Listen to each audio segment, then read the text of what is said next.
കൂട്ടുകാരെ, എല്ലാവർക്കും നമ്മളുടെ പുതിയൊരു വീഡിയോയിലേക്ക് ഒരിക്കൽ കൂടി സ്വാഗതം. ഇന്ന് നമ്മളുടെ ഒരു വ്ളോഗ് എന്ന് പറഞ്ഞാൽ കുക്കിംഗ് വ്ളോഗാണ് കേട്ടോ. എഗ് ഫ്രൈഡ് റൈസ് എങ്ങനെയാണ് ഉണ്ടാക്കുന്നത് എന്നാണ് നമ്മൾ ഈ വീഡിയോയിലൂടെ കാണിക്കുന്നത്. വളരെ എളുപ്പമായിട്ട് നിങ്ങൾക്ക് പെട്ടെന്ന് മനസ്സിലാക്കി എടുക്കാൻ പറ്റുന്ന രീതിയിലാണ് ഞാൻ ഇന്ന് എഗ് ഫ്രൈഡ് റൈസ് ഇവിടെ ചെയ്ത് കാണിക്കുന്നത് കേട്ടോ. അപ്പൊ നമുക്ക് ഒരുപാട് സംസാരിച്ച സമയം കളയണ്ട, എങ്ങനെയാണ് എഗ് ഫ്രൈഡ് റൈസ് ഉണ്ടാക്കേണ്ടതെന്ന് പോയി നോക്കാം. അപ്പോൾ കൂട്ടുകാരെ, നമ്മൾ ഫ്രൈഡ് റൈസ് വെക്കാനായിട്ട് അടപ്പയിലേക്ക് വെള്ളം വെച്ചിട്ടുണ്ട് കേട്ടോ. നമുക്ക് അരി വേവിച്ചെടുക്കണം, അതിന് വേണ്ടിയിട്ടാണ്. അപ്പോൾ അരി വേവിച്ചെടുക്കാൻ നമ്മൾ വെള്ളം അടപ്പയിലേക്ക് വെച്ചിട്ടുണ്ടല്ലോ. ഇനി ഈ വെള്ളത്തിനകത്തേക്ക് കുറച്ച് സാധനങ്ങൾ നമുക്ക് ചേർക്കേണ്ടതുണ്ട് കേട്ടോ. ആദ്യം തന്നെ ഒരു പൊളപ്പ് നാരങ്ങാ നീരാണ് ഞാൻ ഈ വെള്ളത്തിനകത്തേക്ക് ഒഴിക്കാൻ പോകുന്നത് കേട്ടോ.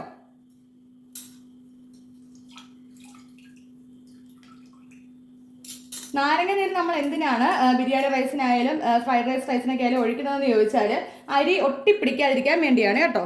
അത് ഒഴിക്കാമെന്ന് പറഞ്ഞാൽ നെയ്യാണ് കേട്ടോ. നെയ്യ് ഒഴിക്കണേ, നമുക്ക് നെയ്യ് ഒഴിക്കാം. വെളിച്ചെണ്ണ ഒഴിക്കണേ, വെളിച്ചെണ്ണ ഒഴിക്കാം. ഞാനിവിടെ നെയ്യാണ് ഒഴിച്ചു കൊടുക്കുന്നത്. പട്ട, തക്കോലം അങ്ങനെയൊക്കെയുള്ള സാധനങ്ങളാണ് കേട്ടോ.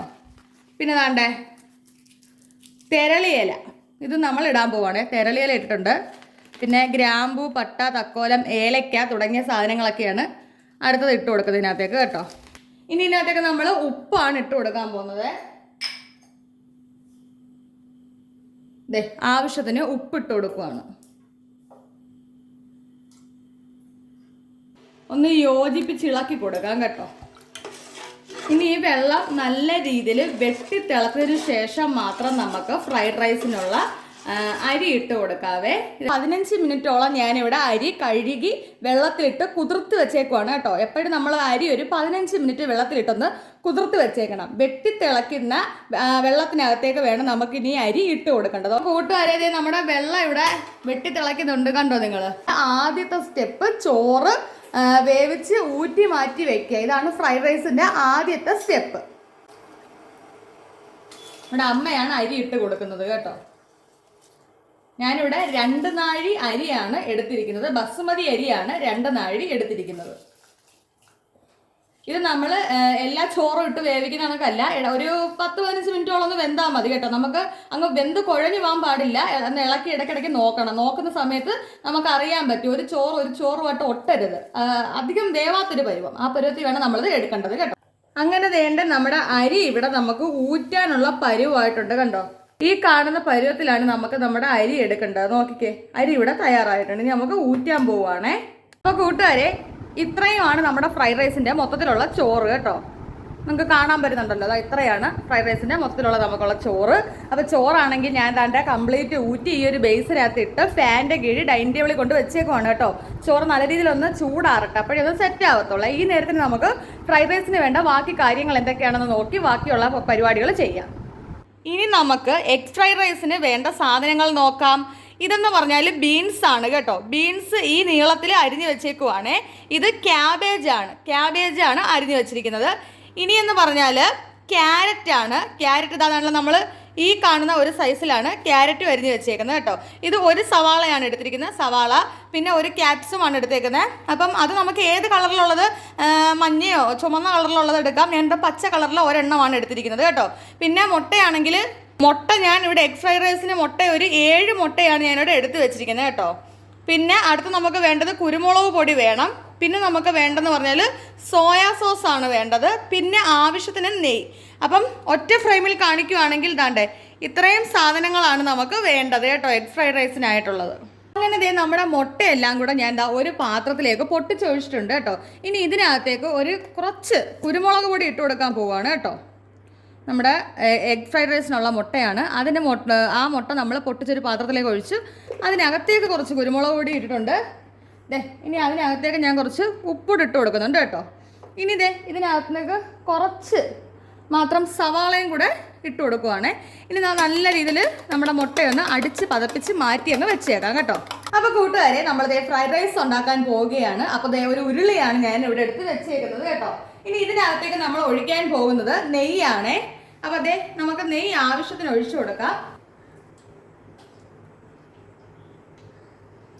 ഞാനിവിടെ ഒരു 4 സ്പൂൺ നെയ്യ് ഒഴിച്ചു കൊടുത്തിട്ടുണ്ട്. നമ്മളിതാ ഇവിടെ അരിഞ്ഞു വെച്ചേക്കുന്ന സവാള, ക്യാരറ്റ്, ക്യാപ്സും ഇതെല്ലാം ഇട്ട് കൊടുക്കുവാണേ. വെജിറ്റബിൾ എന്ന് പറയുന്നത് ബീൻസും നമ്മുടെ ക്യാബേജുമാണ് കേട്ടോ. അപ്പം അതും കൂടി ഇട്ട് കൊടുത്തിട്ടുണ്ട്. നമ്മൾ ചോറ് വെച്ചപ്പോൾ ഉപ്പിട്ടാണ് വെച്ചത്, അതുപോലെ മുട്ടയ്ക്കകത്ത് ഉപ്പിട്ടിട്ടുണ്ട്. അതുകൊണ്ട് തന്നെ ഇതിനകത്ത് നമുക്ക് ഇപ്പോൾ കുറച്ച് ഉപ്പ് മാത്രം ഇട്ട് കൊടുക്കുന്നുള്ളൂ കേട്ടോ. പച്ചക്കറി ഒന്ന് വാടി വരുന്ന പരുവത്തിന് വേണ്ടിയുള്ള ഉപ്പാണ് ഇപ്പം ഞാൻ ഇട്ട് കൊടുത്തേക്കുന്നത്. നല്ല രീതിയിലൊന്ന് ഇളക്കി യോജിപ്പിക്കാം കേട്ടോ.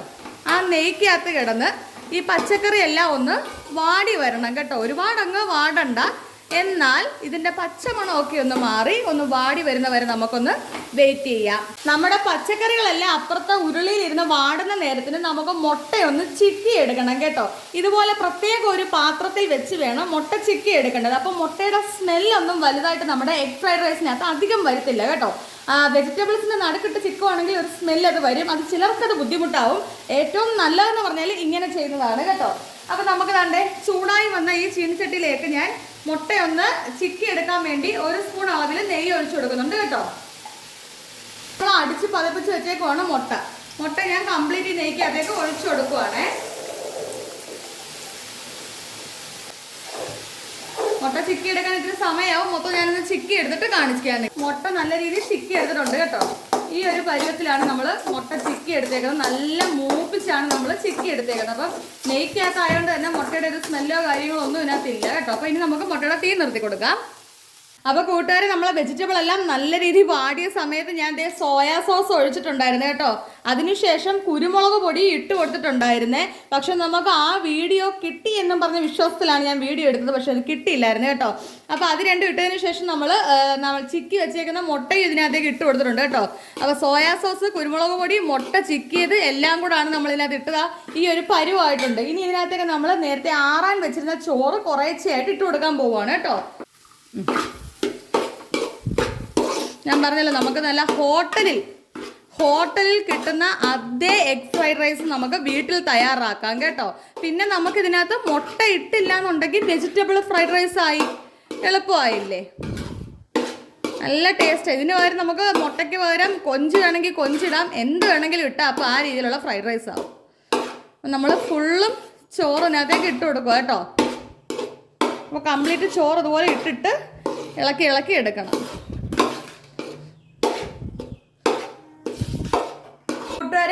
എല്ലാം കൂടി നല്ല രീതിയിൽ ഇളക്കി യോജിപ്പിച്ചുകൊണ്ടിരിക്കുകയാണ് കേട്ടോ. ഇതിനകത്ത് ഇനി വേറെ ഒന്നും വേണ്ട, നല്ല അടിപൊളി ടേസ്റ്റാണ്. ചിക്കൻ കറിയൊക്കെ ഉണ്ടെങ്കിൽ സൂപ്പറാണ്. ഒന്നും ഇല്ലെങ്കിലും സാലഡും പപ്പടവും അച്ചാറും കൂടെ ഉണ്ടെങ്കിൽ സൂപ്പറാണ്. ഇനി ഇതൊന്നും ഇല്ലെങ്കിൽ നമുക്ക് ചുമ്മാ കഴിക്കാം കേട്ടോ, അത്രയും ടേസ്റ്റാണ്. ഇതിനകത്തേക്ക് ഞാനൊരു അല്പം അണ്ടിപ്പരിപ്പ് മുന്തിരിക്കയും കൂടെ ഇട്ട് കൊടുക്കുക കേട്ടോ. നമ്മളങ്ങനെ ഇടാറില്ല, എന്നാലും ഞാൻ ഇന്ന് ഇട്ട് കൊടുക്കുവാണ് കേട്ടോ. എനിക്കിത് ഭയങ്കര ഇഷ്ടമാണ് ഇങ്ങനെ ഇടുന്നത്. കുറച്ച് മാത്രമേ ഇട്ടിട്ടുള്ളൂ കേട്ടോ. അപ്പോൾ നമ്മുടെ എഗ് ഫ്രൈഡ് റൈസ് ഇവിടെ തയ്യാറായിരിക്കുകയാണേ. കൂട്ടുകാരെ, കണ്ടല്ലോ നിങ്ങൾ, നല്ല അടിപൊളി രുചിയിലുള്ള, നമുക്ക് എങ്ങനെയാണോ റെസ്റ്റോറൻറ്റിൽ കിട്ടുന്ന അത് കണക്കാണ് നമ്മളിവിടെ എഗ് ഫ്രൈഡ് റൈസ് തയ്യാറാക്കിയിരിക്കുന്നത് കേട്ടോ.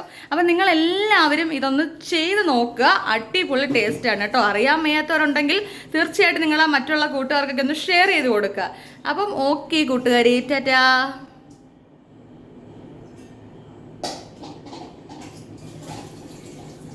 കൂട്ടുകാരെ, നല്ല അടിപൊളി രുചിയിൽ നമ്മൾ ഹോട്ടലിൽ എങ്ങനെയാണോ നമുക്ക് കിട്ടുന്ന അതേപോലെയാണ് നമ്മളിവിടെ എഗ് ഫ്രൈഡ് റൈസ് തയ്യാറാക്കിയിരിക്കുന്നത് കേട്ടോ.